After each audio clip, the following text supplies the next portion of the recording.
Is Guardian Radio 96.9 FM. Fresh news, smart talk, all day. The views and opinions of the hosts and guests are their own and do not necessarily reflect the position of the management and staff of Guardian Network.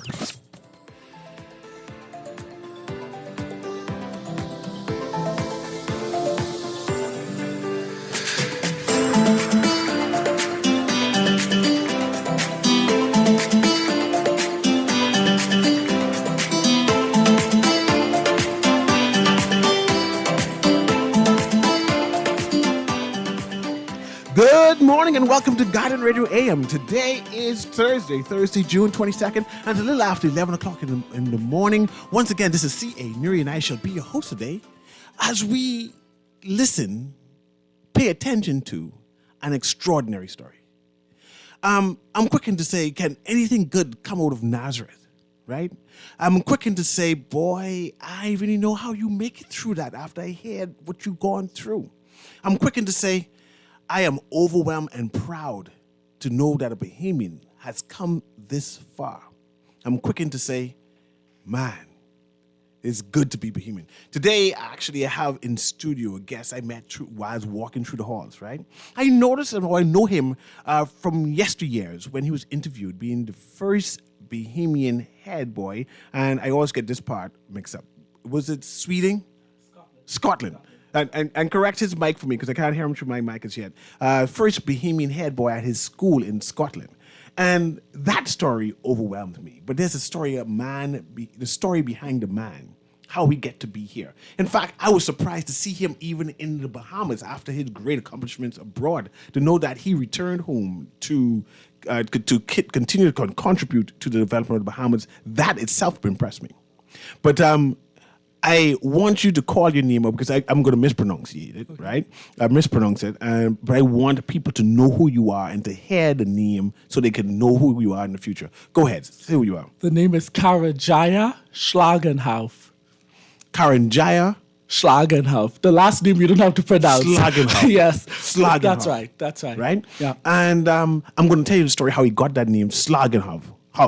Say it again. Schlagenhoff. Schlagenhoff. Yes, right? that's correct. And because that story in itself is important, right? Without further ado, I want to introduce you to Mr. Karanjaya Karajaya.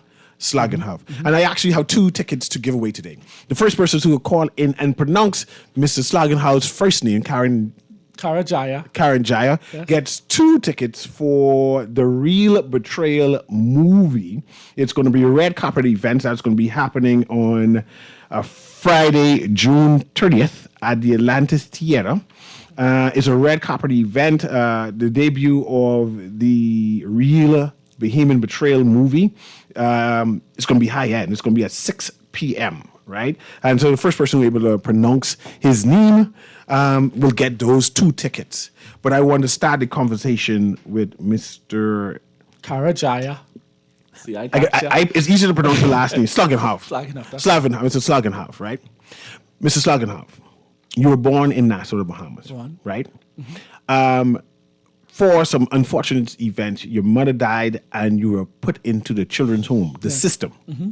And I want you to tell me that narrative because your story, not necessarily starting from being in the children's home and at such an early age, but you surviving the children's home and ending up all the way in Scotland, right? And I want the listening audience to hear that story. So you can start your story any way you want to tell it how, and I'll interrupt when I need to in terms of explaining it. Thank you, CA. So, I was born and raised for a bit in Freeport, Grand Bahama. So I'm a Grand Bahamian. And of course, life was very challenging. My father was very abusive and abusive to my mother and my siblings and I. And after so long, social workers came in and they stepped in to ensure that we had a better future. Of course, growing up, we don't always feel that the orphanage or the social workers, the social service department is the best. Coming to find out now as an older individual that it actually is indeed, sometimes the best decision to make in terms of the wealth and the health of, young Bahamian people, but young people all around the world. And so I left the Freeport, Grand Bahama, to move over to Nassau. And at the tender age of 4, I was placed into the orphanage home, the Nazareth Center Children's Home. And after 2 years there, my mother was successful in getting us out. And of course, she got us out. After she got us out, we were placed back in the home because she went back to my abusive father. And the social workers told her if she gave us to him again, that she would have never seen us again, and that's exactly what happened. At the age of 11, I was just about to graduate grade 6 at Yellow Elder Primary School. My mother died of a brain aneurysm on her birthday. She was 43 years old. It was the most difficult, I think, part of my life, because at 11, I had just turned 11 because I'm January 20th and she's February 7th. So losing my mother at that age, it was the most difficult thing. And knowing that the only person left who would have been able to take us out of the home would have been my biological father. So it was scary to know that that was going to be my ending. At least that's what I thought. But I always believed in myself. I believed in the power of knowledge. So I stayed in my studies. I continued to excel in academics. And shortly after that, we left. I went to the Elizabeth Estates Children's Home, and after almost half a year, And I love you telling the story, but I want to know the age now. You were at the Elizabeth Estates Children's Home at what age again? 11. 11. So just after my mother died, she died in February. I graduated in June, and the Nazareth Center Children's Home only deals with young kids from baby straight to grade 6. After grade 6, you either go into the Ranfley Home or the Elizabeth Estates Children's Home. So you were at Elizabeth Children's yes, Home, with and the rest tell of me- my siblings. Okay, how many siblings do you have? 6. So it's 7 of us. My mother and father had a lot of fun back then. Yes. So Yeah. 6 siblings and seven of you in total. That's correct. And how many were sent to the home? Every single one went through the hands of the system. Every single one. But upon my mother's death, it was only 5 of us, the last youngest ones. So my mother it's 3 boys, then a girl, and then 3 other boys. We were all in the home, but the first 2 were old, so they had already left the system. So they were already Older. 18 Yes. plus. 18 plus. And so they didn't have to go back into the system No. or back into the children's home when your mother died. That's correct. But the last 5, Yes. you being the youngest, Yes. you were returned back into the system. Yes. And went to the Elizabeth Children's Home. Yes. How long were you at the Elizabeth Estates Children's Home? I would say a few months, because after my mother died in February, social service started to work on getting us out of the orphanage. I don't know if they felt sorry for us after we lost our mother, because she was quite a beautiful soul. And so they worked very hard. We had a nice social worker, Mrs. Taylor, at the time. She's still in social service today.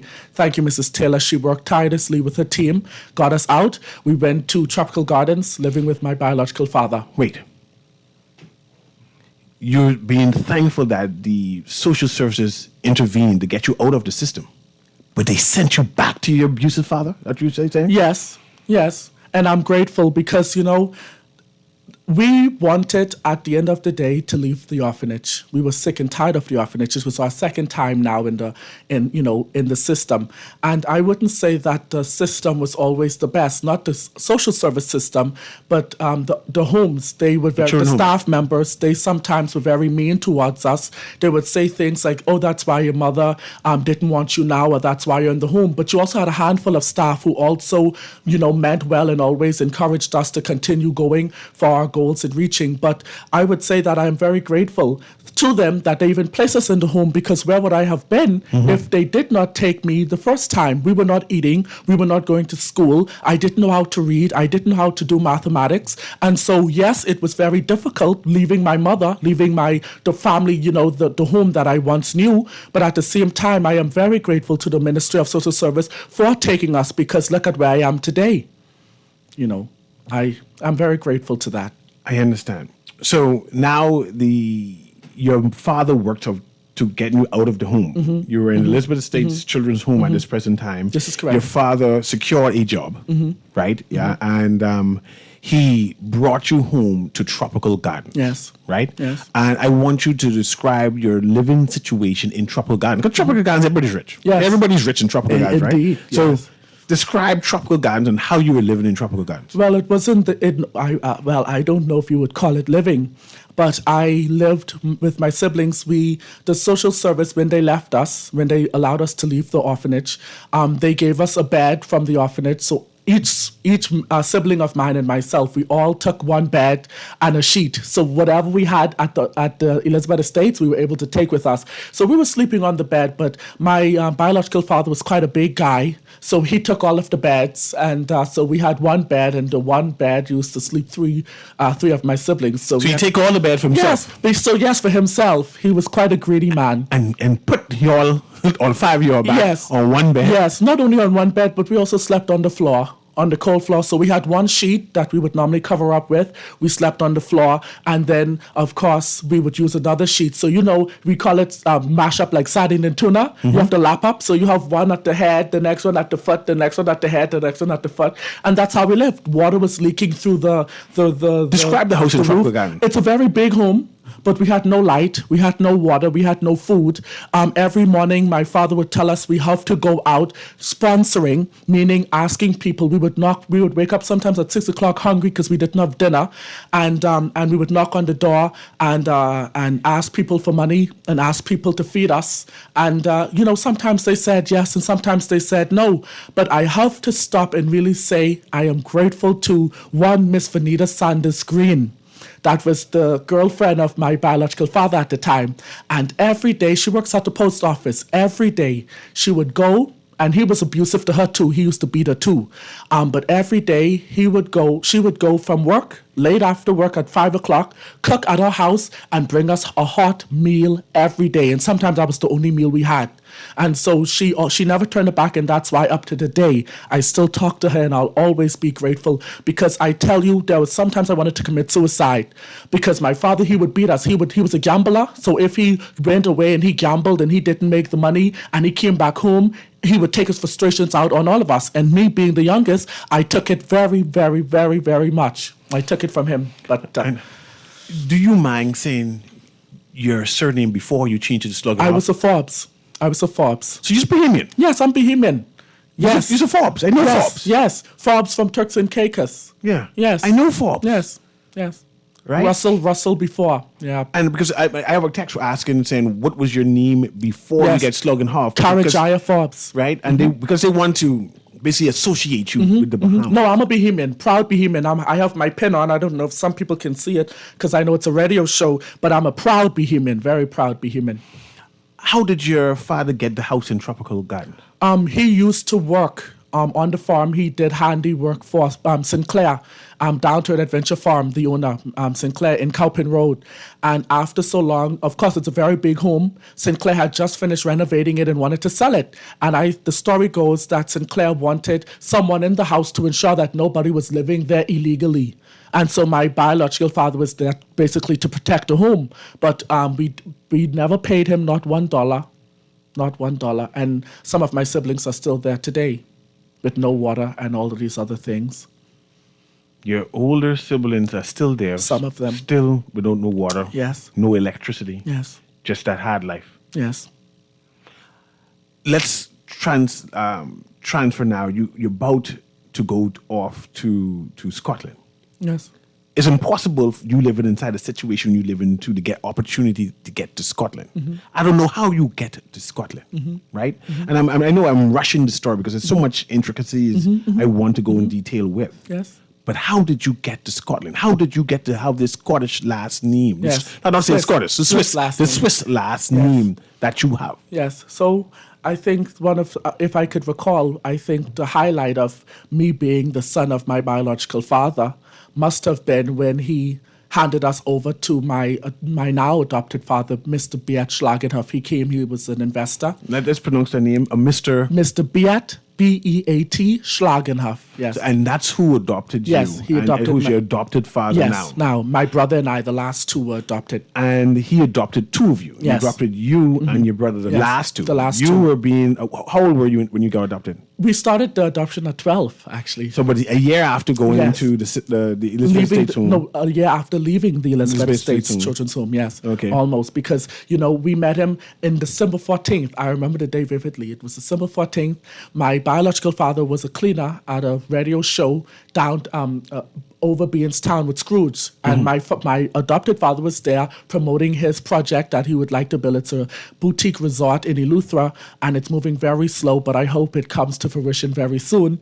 But he went to promote his idea for the resort, and after he was done and he got off air, he was leaving, and my biological father, as a cleaner, intersected him and started speaking to him, and he told him my biological father told my adopted father the story about how we had just left the home, we didn't have a place to stay, we didn't have food to eat, and we were actually very close to returning for the third time to be wards of the state for the third time. And so, of course, my adopted father now, with his heart, listened to the story, and he said he wants to help. He met us on December 14th.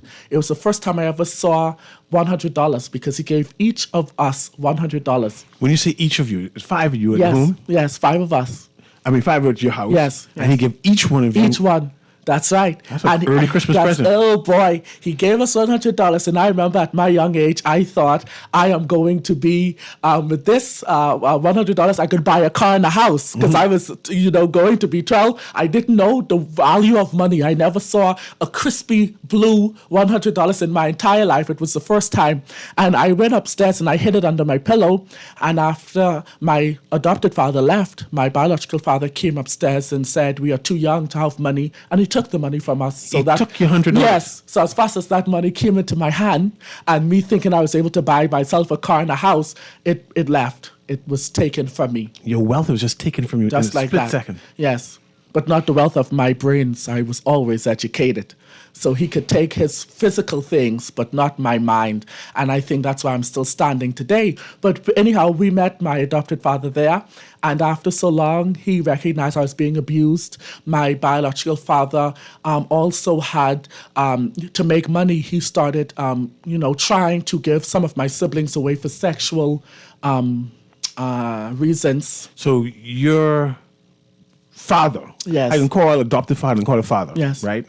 Just so it translates properly over the radio. Yes. Your father started, besides abusing you Yes. all, physically, Yes. right? He started to sell you all out. Yes. Well, he tried. He tried. My adopted father stopped it before, and that's when he had to leave. My adopted father said, "If you do not leave this house, I walk out of this entire family." And at first, he paid him, gave him some money. Actually, my adopted father gave him, I remember, $20,000 to give us the best Christmas we could have. And I know you, again, I don't want to rush the story. Your adopted father realized you were being abused. Yes. He realized that your father now are to the point where he's going to start selling you off for Yes, sexual favors this is out correct. to people to make money, hustle money for himself. Yes, Right? yes. And your adopted father realizing that tried to basically buy you all. Yes. Say, hey, I don't want you to abuse these children anymore. Let me give you money so the pain Yes. stops. Yes. No, so he can leave. Because my adopted father recognized that the only way our mindset would have changed, we were under the influence of my biological father. He could tell me, and he used to tell the many women he had before, I could walk into the room with $10 in my hand, and he could tell me, "Jaya, you have $100. I know you have $100." And whether or not I have it, he'd tell me I have it. And so he was so manipulative that I would feel then in my bones that he actually knew what I had. So I had to give him everything. That's how it works. So my adopted father, recognizing this, recognized that in order for us to change and for us to become better, he needed to remove the wound, or to sew the wound, and the wound at that time was my biological cut out the father. cancer. Cut it right out. And he tried that. He gave him $20,000, which my biological father took very proudly, and he bought, drugs, and bought a gun, which he put to my head. He wanted to kill me at 12. Yes, 12 years old, just before I went to the military school in Canada for the first time. We ain't reached there yet. Yeah, sorry. But that's why I went to the military school. He tried to kill me. My adopted father then said, "You need to go home," because he's from Turks and Caicos. And he sent him with some more money to Turks and Caicos. The second time, my father left, because the first time with the $20,000, he didn't leave. He bought back with his Ray-Ban glasses. He went out for weeks and weeks with his money, gambling it away. And then he came back broke. And then when my adopted father recognized that he misused him and took advantage of his financial support, my adopted father escorted him to the airport and stood at the airport until he saw the flight with him on it depart from the runway in Nassau. And went to Turks and Caicos. And went to Turks and Caicos, where he's been for as long as I could remember now. Any of your siblings communicate with him? Yes, some of them. Still? Yes. Yes, because my mother, when she was young, but before she died, she said to us, whatever your father did to you, forgive him. And I choose to convince myself that I have forgiven him. But You forgive your daddy? Yes. Yes, I forgive him because I recognize my adopted father always says, it's not for you, it's not for him, it's for me. The only way I could move on, I could speak about him now and I could tell my story like this. Before, when I would speak about my story, I got angry, I got frustrated, I would cry, I would start shaking, I was on medication. Now I could speak about him because it's my story, but I forgave him. And I forgave him to the point where I now know when you forgive somebody, you don't have to talk to them anymore. Because whenever I speak to him, I thought in order for me to forgive him, if I say I forgive him, I have to talk to him. Of course, when you speak with him now, he goes back into the past. You think I intentionally beat your mother? She had demons in her. I tried to beat the demons out of her. Beat the demons out of her? Beat the demons out of my mother. With a conch shell and left her on the road and had her in the hospital and all these things, pulling her hair out, punching her in her face, almost breaking her mouth, her jaw a few times. That is what I grew up with. And I'm going to get emotional because I miss my mother very much. And forgive me for this question. I want you to describe the abuse that you had. Yes. What you experienced. Yes. So the listeners can understand Yes. what you left. Yes. Why you left Yes. the Bahamas. Yes, he used to stomp me. He used to beat me very bad. He had this way of punching you because he was a big guy. If anybody know my biological father, you would know he's a tall, heavy man. They used to call him Giant. That was his nickname. And when he would punch you, he would club up, they jump on your side like a bear hug, and he would punch you and he would lose it. So his eyes would cross. So you always knew when it wasn't him anymore. He became possessed. He became possessed. I would say that's the only way to say it. And this is my father I'm talking about. And I don't want anybody to feel that they have the right to speak about my father in a negative way. Like I am speaking about him, but it is my story. And I have to tell it because it's this story that helped me where I am. It's this story that helped me as grateful as I am for any opportunity that I have. And so, yeah, he used to beat me. He used to stop me. And he would lose it. And once he even went to knock me down with his car. He went to knock you down? He went to knock me down, yet alone put the gun to my head and told me he was going to shoot me. What did you do? Oh, yeah. To have a man, your daddy, who's supposed to love you, put a gun to your head and say, I can kill you. I made a joke towards his girlfriend, who I still love very much, Miss Vanita. I made a joke, and she just mentioned it to him, not in any way to say discipline him or anything like this. It wasn't an inappropriate joke, but it was a joke. Me and Miss Vanita, we get along quite well, and we actually spoke about this yesterday, and she remembered it, and she mentioned it to him, and he came upstairs, and he had a particular footstep. So when I heard this footstep, I went up thinking I was sleeping, in between sleep and wake, because I had just came from school, and I didn't believe that he was coming for me because I didn't think I did anything. But all I knew was the footsteps he had. I ran instantly and I locked the door. And he came knocking on the door, bam, bam, bam, Jaya, Jaya, Jaya. And I said, what happened? And I said, I will not let you in this store until you calm down. This is me now at 12 speaking to my father. And he took his body. He's a big man. I should have never said that. And he punched the door down. And I went trying to run from him. He kicked me down the stairs in Tropical Gardens, started stomping on me, punching me like I told you with his bear-hugging punches. And he even choked me. And then Miss Vanita, standing at the back door, said to him, Giant, leave that boy alone. He ain't do nothing. Leave him alone. And he didn't stop. I guess he wanted to show off or show his dominance with his own young son. I don't know if that shows dominance or a sense of weakness. What can I say? But then I thought that was it. I ran upstairs saying I'm going to commit suicide because I was sick and tired of the abuse. I was sick and tired of it. And I always thought the only way out of this is to commit suicide. I called my now adopted father, who was back then only the financial sponsor, and I told him what had happened. And before I knew it, I had to hang the phone up because I heard my father coming again. And this time he was coming with a gun, which he put to my head, and I had to put a pillow up between me and him. And I kept repeating, I love you, I love you, I love you, I love you, I love you, I love you. And I had never seen a gun before in my entire life. Up to today, I'm still afraid of guns.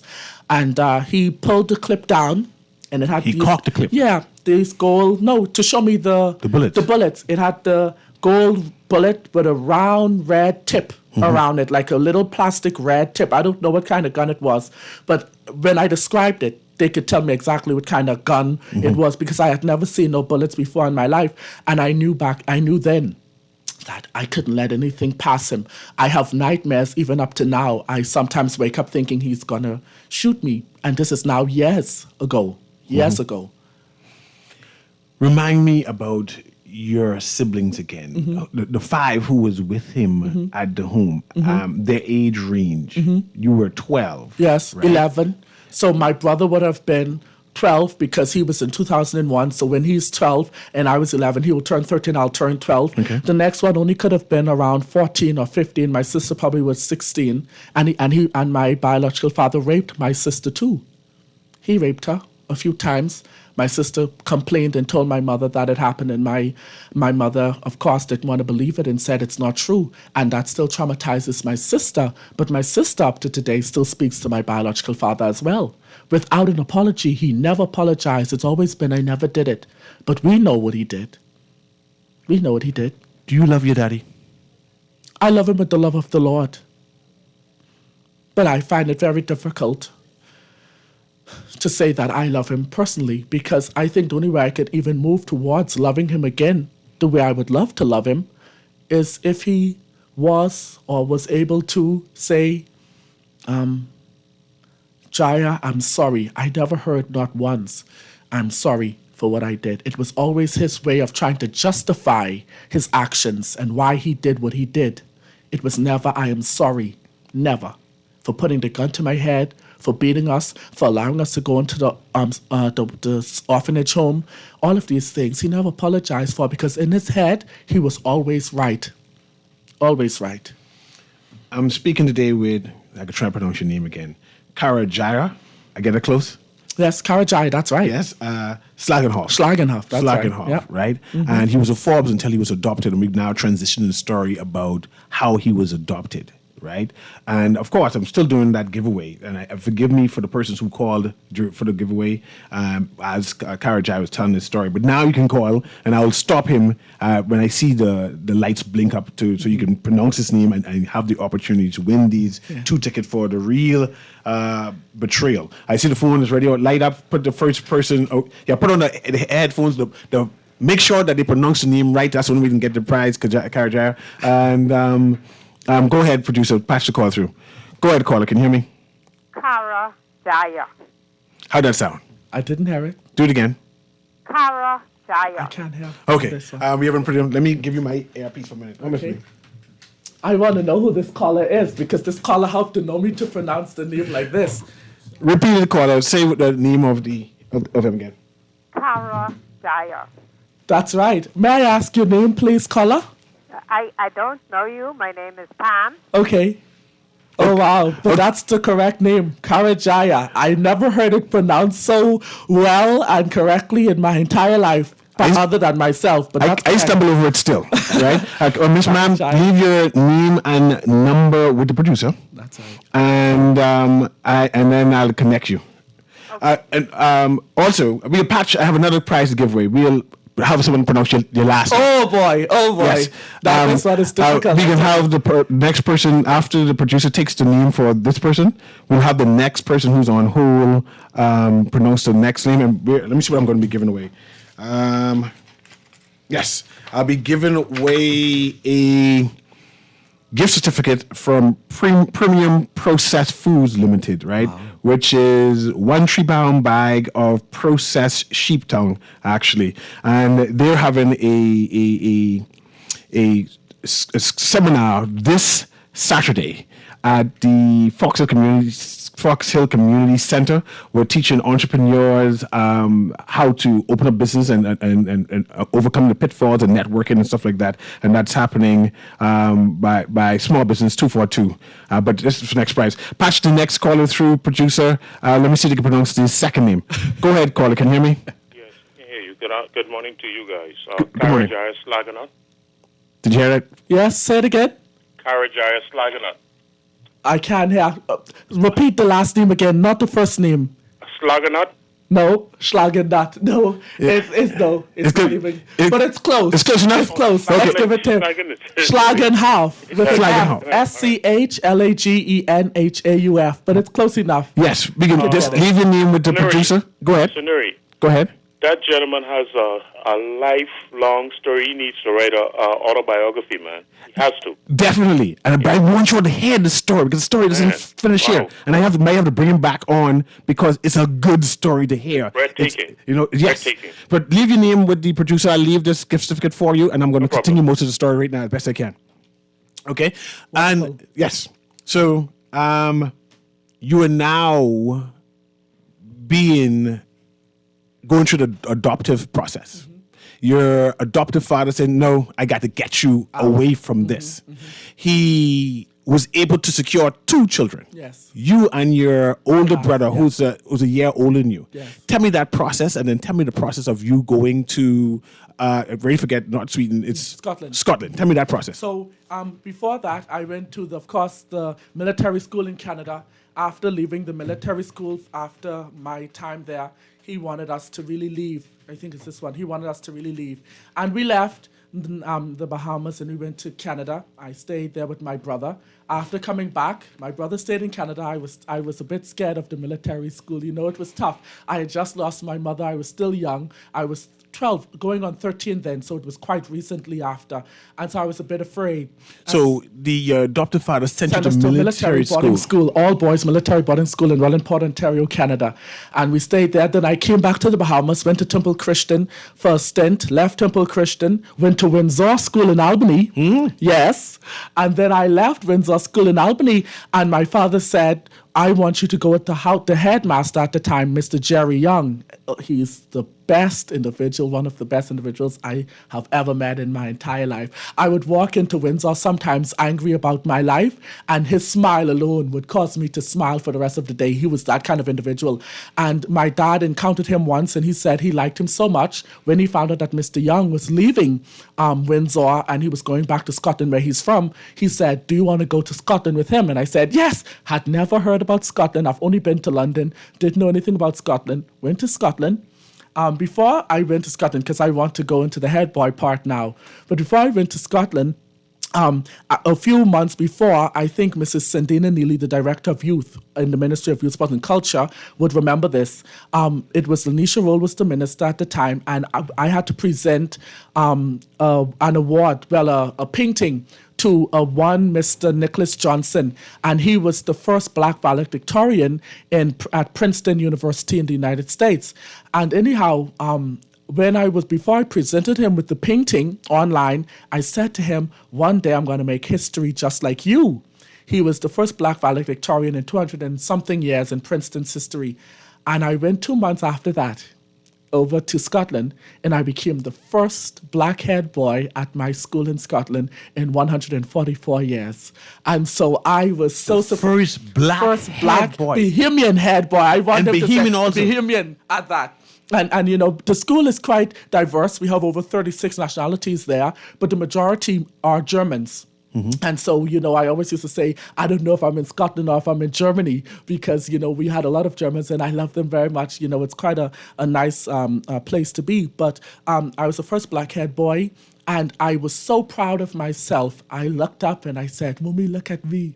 I finally thought I had made myself, I was worthy of my mother's love. You was worthy. Yes, of my mother's love, even though she was already dead. I always wish she could just come and look down at me and tell me if she's happy about what I'm doing. Sometimes I look up to the white roof in my home and I say to her, Mummy, are you happy? Before this interview today, I said, Mummy, what do you think I should say? Should I say everything? Should I not say everything? And I'm just being led now by what I'm saying, but I think she is a bit happy. I don't know. I hope she's happy for me. I'm sure she is happy and proud to see that you survived. Yes. And not only survived, that you have overcome and now you're thriving, right? You're a success story where Bohemians who hear your story, you're just proud to say, that's a Bahamian that I can touch and be physically connected with. But let's talk about Scotland, right? You followed the headmaster at Windsor. Yes. To go to Scotland. Yes. And this was a all boys boarding school again. Yes, and yes, it was co-ed. It was an all girls school at one point, and I was the first black head boy, but the 21st head boy. So the first black one, but we had recently transitioned over to a co-educational school a few years before. So it was quite historic. And you mentioned that it was a diverse school. So Very they had diverse. people from all around the All world. So walks they already of had life. black people Yes. there. Yes. But Yes. you just happened to be the first black one to get to head boy. Yes. So it was not a simple accomplishment. It's a grand accomplishment. And also, CA, the thing about it is I was running against, I don't know, 6, 7, 10 other boys. And these are students who were at the school since years 1 and pre-K up to years 13 Yes. because, of course, we don't do grade. So grade 1 would be year 2 in the curriculum that we were following, the IB curriculum in Scotland. And so I was there. And so, of course, there was a lot of students who felt that they deserved. And after so long, I started questioning myself, like, why me? Why did I become? And then I started questioning after so long. I said, why not me? After the life I went through and after the things I did, why not me? And so, of course, the mindset changed. And I mean, I hope I did an amazing job at St. Leonard's. I don't know, but I hope I did an amazing job. Whilst this is where I first encountered you in Yes. terms of an interview, right? I say, oh, this boy, this Bahamian has made an accomplishment that is impossible. To be a foreigner, Yes. to go up against what I call an elite class. Oh, yes. And win over them to become head boy Indeed. is a phenomenon. After 4 months of being at the school, we had an interview, and normally the headmaster, he has the interview with all of the students who's running for the leadership position, and then he wait one day and then he comes back. Well, he didn't wait one day. He waited a few hours. I met with him. I was the first student to meet with him at 8 o'clock in the morning, and I think around 6 o'clock that evening, it was cold. I remember him meeting us, and he said we would like Harajai to be the head boy. And even, before he mentioned my name, I was already calling somebody else's name in my mind who I thought was the right one for the job because Zach Conwar was his name, Scottish himself, and he was there since years pre-K to year 13, so he knew the school inside and out. And I think he also had family members who went there before him. So if anybody was justified, I thought he was the head boy. And he said, Karajaya, you could only imagine the emotions that filled, that filled my heart, that filled my mind. And I was like, oh boy, I've made it, but not yet. I still don't think I've made it. Yes, I became the head boy. Yes, I became the Youth and Leadership Award in the Bahamas and all these other things and Director's Cup recipient, but I still haven't arrived anywhere yet. Still on that journey. I am still on the journey. That's right. True.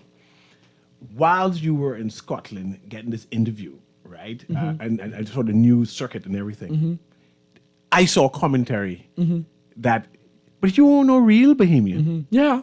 Did you see that? I mean, I saw it. I read but I those. said you weren't. This were by Bahamians. But I said you were abroad. So this commentary, the negative commentary, does have no impact on you because you will never see this. No. You're trying to see. Did you see it? I've saw it. I've seen it. And I remember watching, I can't remember which Facebook page it was on, but it was a social media post. They were speaking about me. And I remember speaking to actually one of my guardians, Caroline Muir, about it. And I think her daughter's watching. Hi, Emma. Nice to see you all the way from Scotland watching. Hi. There was some comments about he's not a real Bahamian, where he got this funny name from. Bahamians always want to claim other people and I remember reading a comment. It said, imagine if this boy was reading the comments that some of y'all are writing. And I also saw just how some people were talking about me negatively. There were some people who know who I am or who knew who I was. Because before I went to Scotland, I represented the constituency of Angliston in 2019 in Youth in Parliament. And I advocated during speaking on climate change and cyberbullying. So it was not my first time, in the papers or on the news, but it was probably the first time some of the Bahamians, but they didn't support. I think there was a sense of jealousy pregnancy and all kind of other things. And I read it, and it made me cry, because I was like, is this the country that because I didn't have to come and say I was the first black Bohemian head boy. I could just say I'm the first black head boy, and that was it. But I wanted the story to go out there because I wanted to motivate other young Bohemians. That's what I stand for. To say, if I made it through this, you can make it through it as well. If I went through abuse, if I had such a horrible life and I was given opportunity knocked at my door, if I could do it, you could do it too. That was the reason I wanted my story out there. And so, it brought tears to my eyes, but I recognized that it's not my job to justify who I am, or for me to say, this is why you should like me. If you don't like me, that's okay. But I don't know. It's DMAC. I was speaking to you about it earlier. Mm-hmm. Dog don't bark at parked car that goes nowhere. The only time they start barking is when the car starts moving. And so my motivational quote is now, well, I will just pull off and leave the car exhaust in their faces, because I am heading to greater heights.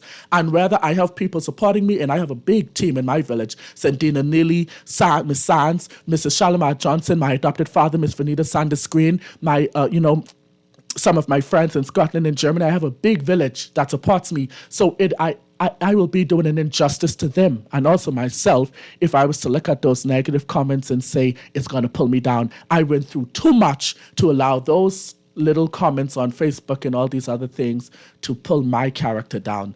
They have to do something bigger than that. Okay, imagine, can anything good come out of the system? Can anything good come out from someone who came out of the children's home? I'm a living testimony that it can. God is good. That it can. Indeed, very much it can. We have a caller who wants to engage you, and right after that, we're going to take a commercial break. Right after that, as we do the last 15 minutes of the show. But let me patch the caller through. Producer, patch the caller through for me. Hello? Hello. Go ahead, sir. Hi, good morning. Good morning. Hello. Hi, how you doing? I'm okay. Okay. I'm trying to find out, first I want to say for all what I done hear about your life. Mm-hmm.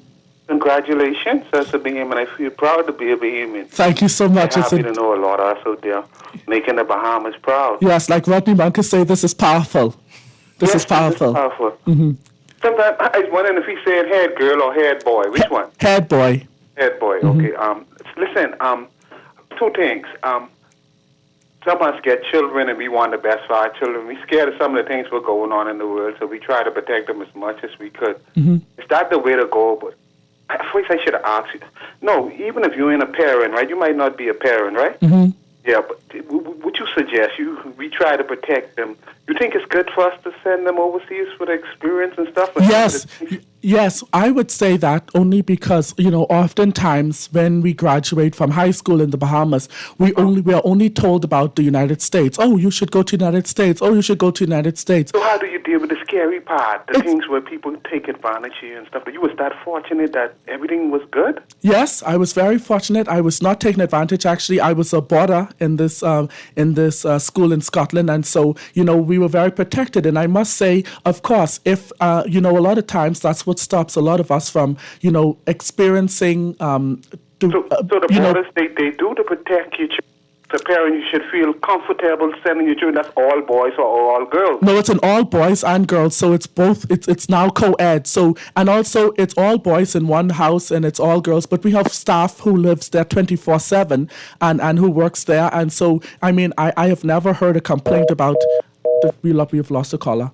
But yes, but thank you for the question. But for those who he was basically asking what I thought about Bohemians going abroad, and I would say that it's actually very important for you to have a brighter horizon. And I'm not saying that you should go and never come back. What I am saying, however, is that you should go and gain as much experience because you cannot learn everything in your country. You must go out there and gain more experience and then come back and develop. The Governor General told me, just to wrap up, he said, you must learn, earn, and then return. And that was the Governor General's words to me. And I learned, I am earning, and I am going to be returning at some point as well. We're having an interview with Mr. Karanjara Salvenhoff. I hope I pronounced that correctly. Right. We're going to take a commercial break right now, and then we wrap up when we come back. That's correct. Guiding Radio AM with CA Newry.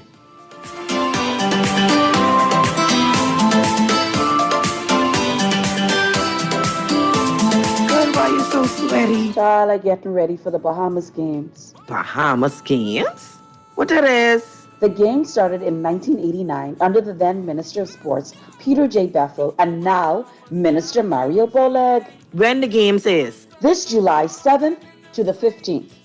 For more info, go to www.thebahamasgames.org or call 322-1029. I've been everywhere, man. Janae's Uniform Center. We've traveled to every island in this here land, man. We go everywhere. We can go to every rock and key, Abaco to Inagua, even Ragged Island, The Rock. Celebrate our country's 50th independence with Janae's special limited edition. Sublimated t-shirts and caps in 10 different styles and colors. Get up to 50% off on cotton polo shirts only. Don't forget to embroider your company's logo to celebrate this independence at Janae's Uniform Center, Chesapeake Road. Call 394-8385 or 6. WhatsApp text only 817-3295. Email sales@janaes.com.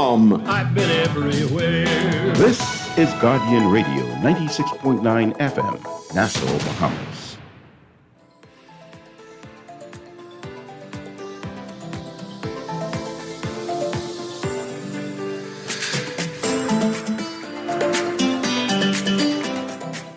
And welcome back to Guardian Radio at AM with C.A. Newry. I'm talking to Mr. Let me try this name. Karen Jaira Slagenhoff. The last name I can pronounce, actually. There's a Karen Jaira that I have issues with. And I'm glad I'm able to pronounce as best I can. You have a number of badges, identification, medals type things on your jacket. What do they mean? So the first one is the Rod of Leadership. This I got, of course, you know, when you are a leader and or an advocate for something, you wear this badge. The Bohemian flag, first because I'm a Bohemian for those who want to know what's my nationality, but also because, you know, I was, like I said, a two-time youth parliamentarian, and I represented both times the constituency of Angliston, the Minister of Education's constituency. I did it the first time in person in the House of Assembly, and then it was COVID in 2020, and I represented all the way from Scotland online, and I served as the deputy chair, deputy to the speaker, so I was the deputy speaker. And then, of course, at the circle here is our 50th independence, which is coming up in the next 20 or so days. And so I'm all geared up for independence. And then that's basically it. So it's basically all about my life and the life that I now have as an advocate for youth. You're a proud Bohemian. Proud Bohemian. Yes, I'm proud to be Bohemian. Very proud. And you shine when you talk about the Bahamas. Yes, I'm glowing. I think I'm glowing. No, the Bahamas is a beautiful place and it's my home. And that's why I came back. You know, I of course, you know, I live now in Switzerland. I'm studying hospitality management there, but I'm now doing an internship at SLS. And I got offers from all around the world, including Spain at the Ritz-Carlton Hotel Arts Barcelona in Spain. And I said to my father, Beat, please let me just come back just once. And just home. Because I was missing the Bohemian food. That's the first thing. The food in Switzerland is not the very best, you know, in terms of the seasonings that they use. I mean, sometimes I just want some lobster or crunk or something. So I came home for that. But also because I wanted to give back so far of what I've already gained through the education at my university. And so now I'm interning for the next 2 months or so at the SLS, which is a luxury brand, and also it's a lifestyle brand. And SLS at Bahamar, so I'm interning there, and I'm working with an amazing team, and so they should check out the website at some point as well, SLS Bahamar. Okay, so you know I got to bring you back, right? Yes, please. Because I need to hear about what school, what university you go to. What university are you attending right now? Leon Institute of Higher Education in Switzerland. And I need to go into detail about your time in the military school, your time in Scotland, and the story continues. Your journey continues. Yes. But I'm already out of time. I just know, listening, put in that invitation to you that you need to come back. Yes. I need to document your journey because it's a testimony for Bohemians, young Bohemians, to know that good things can come out of the system. Never give up. Perseverance. Education is a way to escape and do great things. I'm proud of you. Thank you. And CA, just before we wrap up, I just want to say to those young people listening, if they're listening to me, don't stop believing in yourselves. If I can do it, you can do it too. So if nobody listened to anything I had to say today, I want to speak to that 20-year-old boy or girl or younger. Believe in yourself and you will achieve. Thank you. This has been Guiding Radio on the AM with C.A. Newry. Have a wonderful day.